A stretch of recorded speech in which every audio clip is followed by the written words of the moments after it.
Guys, നമ്മൾ കാണാൻ പോകുന്ന സ്ലബ് കോട്ടണിൽ വന്നിരിക്കുന്ന അൺസ്റ്റിച്ച്ഡ് മെറ്റീരിയൽ ആണ്. ഈ ഒരു പാറ്റേൺ നമ്മൾ ബഡ്ജറ്റ് ഫ്രണ്ട്ലിയിലാണ് കൊണ്ടുവന്നിരിക്കുന്നത്. ബ്യൂട്ടിഫുൾ ഡിസൈൻ ആണ് കൊടുത്തിരിക്കുന്നത്. നമുക്ക് ഡീറ്റെയിൽ ആയിട്ട് നോക്കാം. ഇതിനകത്ത് നെക്ക് പോർഷനിൽ മൾട്ടി കളറുള്ള ത്രെഡ് വർക്ക് ആണ് കൊടുത്തിരിക്കുന്നത്. ഒരു ബ്യൂട്ടിഫുൾ പാറ്റേൺ ആണ് ഇതിനകത്ത് വന്നിരിക്കുന്നത്.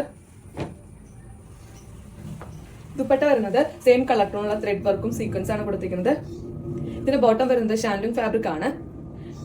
സ്ലബ് കോട്ടൺ ആയതുകൊണ്ട് തന്നെ നമുക്ക് ഡെയിലി വെയർ ആയിട്ടൊക്കെ യൂസ് ചെയ്യാൻ പറ്റിയ ഒരു ഫാബ്രിക് ആണ്. നമുക്ക് ഇത് കോട്ടൺ യൂസ് ചെയ്യുന്ന പോലെ തന്നെ നമുക്ക് കംഫർട്ടായിട്ട് വെയർ ചെയ്യാൻ പറ്റും. നല്ല ബ്യൂട്ടിഫുൾ കളർ ഷെയ്ഡ് ഈ ഒരു പാറ്റേൺ അവൈലബിൾ ആണ്. നെക്സ്റ്റ് കളേഴ്സ് നോക്കാം. നെക്സ്റ്റ് കളർ നല്ലൊരു പിങ്ക് ഷെയ്ഡ് ആണ്. നല്ലൊരു ബ്യൂട്ടിഫുൾ കളർ ഷെയ്ഡ് ആണ് കേട്ടോ. അതിനകത്ത് ഈ ഒരു ഡിസൈൻ വന്നപ്പോൾ നല്ല ഭംഗിയുണ്ട്. ഇത് നമുക്ക് പാർട്ടി വെയർ ആയിട്ടൊക്കെ യൂസ് ചെയ്യാൻ പറ്റും. നല്ലൊരു ഫംഗ്ഷൻ വെയർ ആയിട്ടുള്ള ഒരു ഫാബ്രിക് ആണ്. ദുപ്പട്ട വരുന്ന ഇതാണ്. നെക്സ്റ്റ് കളർ നോക്കാം. നെക്സ്റ്റ് കളർ നല്ലൊരു ഗോൾഡൻ ക്രീം ഷെയ്ഡ് ആണ്. ഇതിനകത്ത് നെക്ക് പോർഷൻ വരുന്ന സെയിം തന്നെ ഡിസൈൻ ആണ് വന്നിരിക്കുന്നത്. മൾട്ടി കളറുള്ള ത്രെഡ് വർക്ക് ആണ് കൊടുത്തിരിക്കുന്നത്. ദുപ്പട്ട വരുന്ന നെക്സ്റ്റ് കളർ നല്ലൊരു മെറൂൺ ഷെയ്ഡ് ആണ്. സെയിം തന്നെ ഡീറ്റെയിൽ ആണ് നെക്ക് പോർഷനിൽ വന്നിരിക്കുന്നത്. ദുപ്പട്ട വരുന്ന ഇതാണ്. സ്ലബ് കോട്ടണിൽ വന്നിരിക്കുന്ന അനുസരിച്ച് തമ്മിൽ കാണിച്ചത് ഈ ഒരു ഫാബ്രിക് നമ്മൾ ബഡ്ജറ്റ് ഫ്രണ്ടിലാണ് കൊണ്ടുവന്നിരിക്കുന്നത്. ഇതിന്റെ റേറ്റ് വരുന്ന 599 ആണ്. 4 കളേഴ്സിലാണ് ഈ ഒരു ഫാബ്രിക് അവൈലബിൾ ആക്കിയത്. ഇതിനകത്ത് ഇതിന് കാരണം നിങ്ങൾക്ക് ഇഷ്ടപ്പെടുമെങ്കിൽ ടാറ്റ ചെയ്യാം. Thank you.